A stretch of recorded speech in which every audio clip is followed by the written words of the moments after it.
Seven hills ఆసుపత్రిలో కార్మికులను అకారణంగా ఉద్యోగాల నుంచి తొలగించడాన్ని నిరసిస్తూ విశాఖ అంబేద్కర్ విగ్రహం నుంచి సెవెన్ హిల్స్ ఆసుపత్రి వరకు కార్మికులు ర్యాలీ చేపట్టారు. కార్మికులు చేసిన ర్యాలీకి సిఐటియు మద్దతు తెలిపింది. ఎంజీఎం సెవెన్ హిల్స్ లాభాలను గడించడానికి ఉద్యోగుల సంఖ్యను తగ్గించడం దారుణమని సిఐటియు నేత రవిరాజు అన్నారు.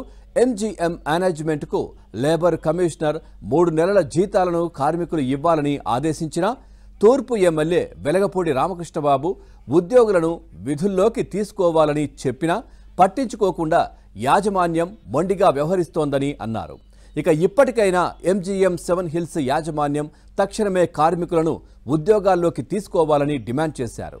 లేని పక్షంలో కార్మికుల పక్షాన పోరాడతామని హెచ్చరించారు.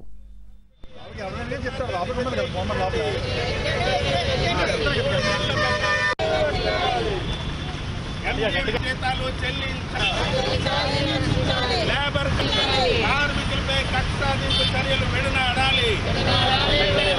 కార్మికులు వెంటనే విధుల్లో ఖచ్చితంగా కార్మికులు పోరాడాలి.